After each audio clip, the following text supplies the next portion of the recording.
ఓం శ్రీ సాయిరామ్. సత్యసాయి మహిమా ఝరికి అందరికీ స్వాగతం. ఏదైనా ఏ అనుభవమైనా సత్యసాయి నాథుని కృప ఉంటేనే సాధ్యమవుతుంది. స్వామి దయతో ఎవరికి ఏ అద్భుత అనుభవాన్ని ప్రసాదించదలుస్తారో వారు ఆ ఆనందానుభూతికి ఉబ్బి తబ్బిబ్బవుతారు. రాజారెడ్డి స్వామికి పరమభక్తులు. ప్రశాంత నిలయం మేడ మీద వరండాలో స్వామి గదికి ముందు పడుకుంటూ ఉంటాడు. ఒకరోజు వైకుంఠ ఏకాదశి రోజున శ్రీ మహావిష్ణువు ఉత్తర ద్వార దర్శనం ప్రసాదించే రోజున రాజారెడ్డి యథాప్రకారం స్వామి గది ముందు నిద్రిస్తుంటాడు.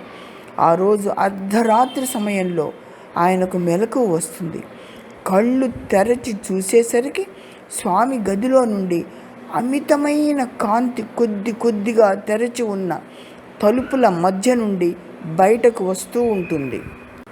ఇంత రాత్రి వేళ స్వామి గదిలో నుండి ఇంత కాంతి రావడమేమిటి అనే భయాందోళనలతో రాజారెడ్డి తలుపు సందులో నుండి తొంగి చూస్తాడు స్వామి గదిలోకి. లోపల సత్యసాయి పరమాత్మని పాద పద్మాలకు దివ్య రూపాలతో ఉన్న కొందరు వరుసగా ప్రణమిల్లుతూ ఉంటారు. వారి రూపాలు అంతులేని కాంతులు విరజిమ్ముతున్నాయి.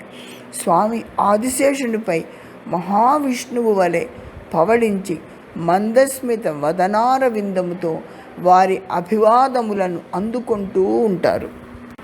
స్వామి శయ్య చుట్టూ 7 మంటలు మండుతుంటాయి. ఆ దృశ్యం చూసి రాజారెడ్డి నిశ్చేష్టుడవుతాడు. మెల్లగా తలుపు మూసి వరండాలో పడుకున్నాక అతనికి ఎంతకు నిద్ర పట్టదు. తెల్లవారిపోతుంది.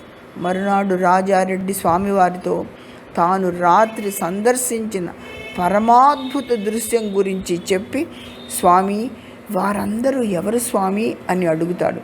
అప్పుడు స్వామి, వారందరూ దేవతలు, నా దర్శనం కోసం వచ్చారు. ఆ 7 అగ్నుల రూపాలలో ఉన్నది సప్తర్షులు. నా అనుగ్రహం ఉండటాన నీవు బ్రతికి బయటపడ్డావు. లేకపోతే ఆ దృశ్యం చూసినప్పుడే భస్మమైపోయి ఉండేవాడివి అంటారు స్వామివారు. శ్రీ సత్యసాయి సాక్షాత్తు పరబ్రహ్మ స్వరూపము.